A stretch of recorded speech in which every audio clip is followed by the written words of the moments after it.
What is going on, you guys? Alex back here with a brand new video, and today let's talk about the Zach LaVine trade rumors, and specifically Zach LaVine possibly going to the Denver Nuggets. About 10 days ago, I made a video talking about Nikola Jokic and the Denver Nuggets and how great Jokic is, how he's one of the greatest players we've ever seen touch an NBA court, but he's carrying them right now. Jamal Murray is not playing up to par. MPJ is just inconsistent. The overall team around Nikola Jokic is not cutting it. And the rumor right now, per The Athletic, saying the Nuggets have significant interest in Zach LaVine. League sources say the focus on LaVine in recent discussions is significant. They're interested in Zach LaVine, that being Calvin Booth, that being probably Mike Malone in the coaching staff. So the overall organization has some interest in their eye on LaVine. And I just want to talk about today what that could look like. What could possible trades be like with the Bulls and the Denver Nuggets? And also, how does this impact both franchises? So we're going to jump right into it, talking about Zach LaVine and where he's at currently this year. I mean, he's having a pretty good year. He's just on a mid-team. He's on a team that has still, and I feel like a broken record, I've been saying this for years now, they still don't have a direction. I'm not going to dive too deep into it because the whole video will be on that, but I just want to say the Bulls don't have a direction. They still have Zach LaVine. They still have Vucevic on the roster. I really like them getting Josh Giddey over the summer, trading AC to the Thunder. I thought that was going to be a good move. I thought that was going to be the stepping stone to ultimately get rid of Zach LaVine, ultimately get rid of Vucevic. But as of right now, they're both still on the roster, and there's no excuse for Vooch. He has a movable contract, especially how good overall he's been playing this year. A very movable contract. LaVine, I understand it. It's a lot of money, making upwards of $50 million. Not as easy to move, especially for someone who's a star but not a superstar. I get it. But still, there's no excuse he should still be on this Bulls team almost in 2025, where they should be a rebuilding team. So that's all I'm going to say on that. If you want to go back to my other videos, I've been talking about this for years. Eversley, the general manager, needs to get rid of LaVine to officially move in a rebuilding direction. We'll see how that goes, but at least there's a rumor on it. I'll take it, because for the longest time, it's just been rumors with no steam. Right now, it's another rumor with really no steam, but at least it's something. So I'll take it. But yeah, so far this year, LaVine's averaging 22 points per game, 4 rebounds, 4 assists, 50% from the field, 43% from three. A great year for LaVine. He's not, putting up 25 points per game, but he doesn't need to. He's doing his job. He's showing he still has value in this league, and he's showing a team like the Denver Nuggets, take the bait and get me out of Chicago. He's been good, though, in reports, or just not even reports, in interviews. He's been saying how, I'm here to play. If I'm here, I'm here. If I'm not, I'm not. I'm just paraphrasing that, but I will give LaVine credit. This is a Bulls team that has no real sense of direction, with a lot of young guys and some vets, and he doesn't care. He's just out there hooping, trying to keep his trade value up, most likely to ultimately get moved to a better team. I thought there would be maybe some issues there with bringing in Josh Giddey, still having an abundance of guards with Lonzo, with Kobe White and Ayo Dosunmu, but so far it really hasn't seemed like an issue for LaVine. He's being a professional, so I respect that. And then last night, LaVine continues to up his odds of getting moved to a good team. 36 points, 6 for 11 from 3, 11 for 19 from the field, 6 rebounds, 4 assists, and they beat the Boston Celtics. As a Celtics fan, I'm going to turn the page on that game. It was a disgusting game from then, but Zach LaVine showed up, had a fantastic offensive game, and that's nothing new. In the last few games here, he's put up 32 points, 30 points, and then 36 points against the Celtics. He's a bucket. I mean, Zach LaVine is a pure bucket. There's no mistaking that. But would he be a good fit for the Denver Nuggets? Now, that's what we're going to get into. And this team, I just talked about them about 10 days ago, so I'm going to kind of give an overview. I'm not going to do a huge deep dive. If you want a more analysis type of video on where the Denver Nuggets are currently, I'll put that link to the video up top. But in simple terms, the Denver Nuggets offense is not their problem. They score some of the most points in the league. They average 119 points per game. That ranks them 4th in the entire NBA. Offense isn't necessarily their issue. Of course, they have major inconsistent guys on that team like Jamal Murray, MPJ, Aaron Gordon. 3 of their 4 stars happen to be really inconsistent. That's not good. But they still manage to get buckets, and they've still managed to kind of, have a solid year. They're 14-11, which isn't great, but it, warrants them the 6th seed in the West. Obviously, they should be better than that, but offense isn't necessarily their major concern. What is the concern within the offense is when Jokic comes off the court. Because when Jokic is on the court, he makes everyone around him look like a star. He makes everyone around him look good. But when he comes off the court, they have one of the worst offenses in the entire NBA. They don't look like an NBA team when Jokic comes off the court. And that's where Zach LaVine can help. Because Zach LaVine is a pure bucket. He has no issues like MPJ has, Aaron Gordon, or Jamal Murray. He's not inconsistent. He's not streaky. Of course, he's human and will have his off times, but most of the time, he's not streaky. He is a bucket getter. So the possibility of getting Zach LaVine in Denver will just aid in their offense when Jokic is off the court, because they could obviously start them together, and then they could run lineups where, Zach LaVine is on the court running the flow of the offense when Jokic is off the court. Obviously, he's nowhere to the player Jokic is overall, but it would help them stay good and actually become the team they want to be. But with all of that said, there is a major deficiency with bringing in Zach LaVine to the Denver Nuggets, and it's one of their main issues, if not the biggest issue so far this season. Their defense sucks.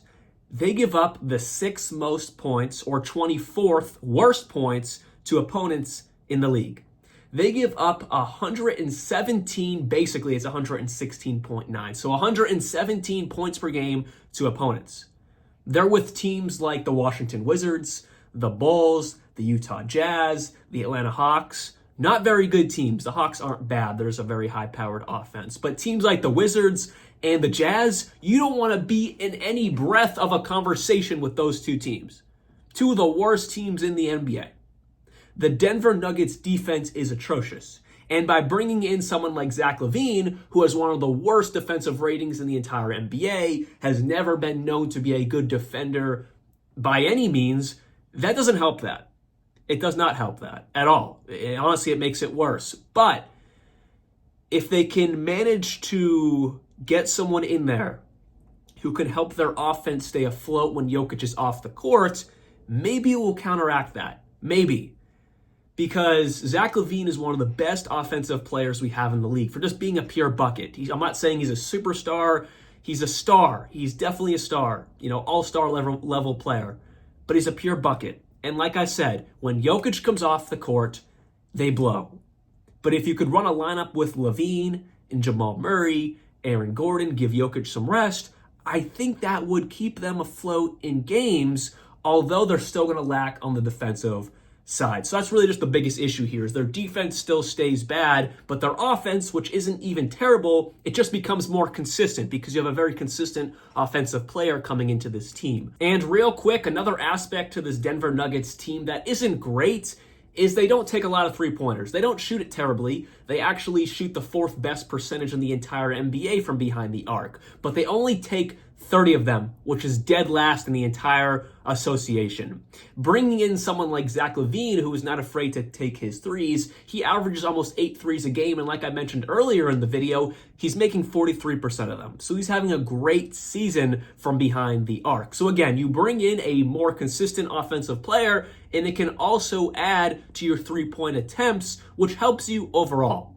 Because when it's said and done, getting into the playoffs and getting to the finals, you're going to face most likely some very high-powered three-point shooting teams, especially out east, like with the Boston Celtics, the highest-powered three-point shooting team almost of all time, if not of all time. But either way, you will be playing those teams. And no matter how good your offense is, if you're playing a hot Boston Celtics team in the finals, you're not going to stay in those games. So by bringing in someone like Zach LaVine, and I know I'm projecting really far into the future, but thinking long-term about it, you bring in a high-powered three-point shooting player like Zach LaVine, that helps your case to stay in games. Although the defense might suck, offensively, you're going to be one of the best teams in the league. So now let's talk about 2 possible trade scenarios. And the first one here is extremely simple. It's really basic. And both of these surround MPJ, Michael Porter Jr. He would be the guy getting shipped out of the Mile High City. It's really the only thing that makes sense. And the first one here, like I said, it is extremely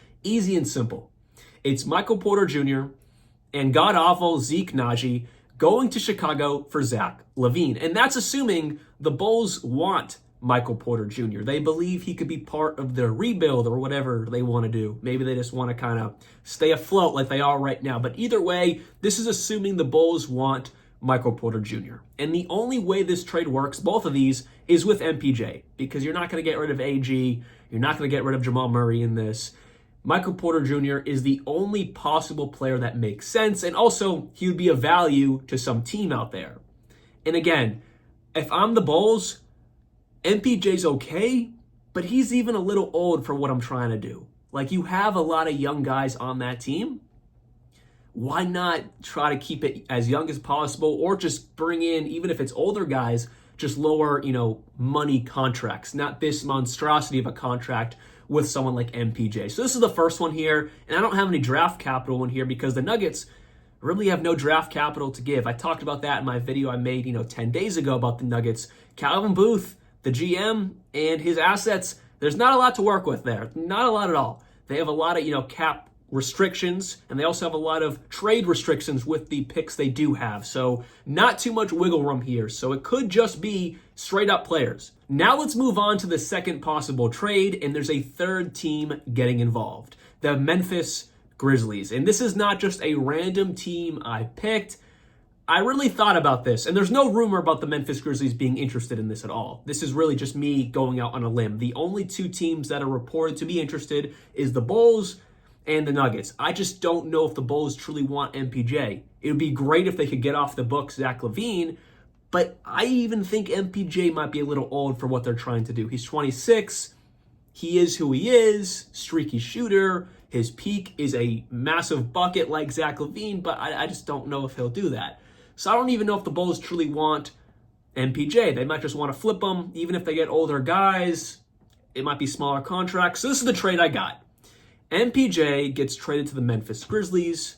The Bulls get Brandon Clark, Luke Kennard, John Konchar, and Vince Williams from the Grizzlies. You're like, okay, that's 4 players. That's kind of a lot. Brandon Clark is really the only guy here who gets significant minutes. I'm taking MPJ, especially offensively. I know Brandon Clark is a good overall player, but I'm taking MPJ there. Luke Kennard, streaky shooter. They have other guys who can make up his play. And then John Konchar doesn't really play a ton. And then Vince Williams has been hurt. And there's guys who have stepped up like Wells who have proved they can get a lot of minutes. Or G.G. Jackson when he's healthy. They have a lot of good depth on this Memphis Grizzlies team where they can afford to get rid of some of these guys. And then the Nuggets will also be sending Zeke Naji to the Bulls. And then, of course, the Nuggets get Zach LaVine from the Bulls. And then they also get Torrey Craig just to make the money work from the Bulls. This could be a good trade. Like, the Memphis Grizzlies get someone in there who can be another offensive option, another guy John Morant can drive and kick to, another guy that can kind of, make it a little easier for Triple J to get buckets, who's having one of the best years of his entire career on the offensive end. Of course, his defense is always there, but offensively, he's playing amazing. This could just be another option that they have that doesn't also have to be like their second option. This could be their third option or fourth option because they still have Desmond Bane. MPJ could fit in really nicely into this rotation, and there's not too much pressure on them. And then for the Nuggets, they get their guy in Zach LaVine. Torrey Craig's a nice little bench piece, a good vet, because they need all the depth help they can get in Denver. And then for the Bulls, they just get some pretty small contracts. It is a lot of guys, but it's a lot of small contracts that could be movable down the line, like a Brandon Clark. Some team would take him. Luke Kennard comes off the books after this year. Zeke Naji, his contract kind of sucks, but it's not a lot of money. And then you have John Konchar and Vince Williams, 2 good, solid, role players. Vince Williams is still young. Maybe you could look at him as not a future piece, but just something you can have for the right now. This works for all 3 teams, assuming this is what they want. And in saying that, I specifically point my finger at the Chicago Bulls. Just rebuild. Please just rebuild. You have some good young talent on this roster, but you won't really know the true power of that if you have Zach LaVine and Vucevic on this roster for really no reason. I mean, DeMar walked. You got a bag of chips in that sign and trade. Don't let that happen with these other 2 guys. Get something back and don't just let their contracts run out. I would hope not, since LaVine is locked up for a little bit and then Vucevic has 1 more year in his deal. I would hope not, but who knows what's going to happen in Chicago. Anyways, hopefully you guys did enjoy today's video, and let me know down in the comments below, Which one of these two trades would you do? Or would it be something else? A team I'm not even talking about, or a team that's not even rumored? Because as of right now, it's just the Bulls and Nuggets. There's some conversations there. And I do like this for the Nuggets. They get that score. Although he's not a great defender, it does help that offense when Jokic is off the court, and they need that really bad. But anyways, let me know your thoughts down in the comments below. I'll see you guys very soon, and like always, peace out.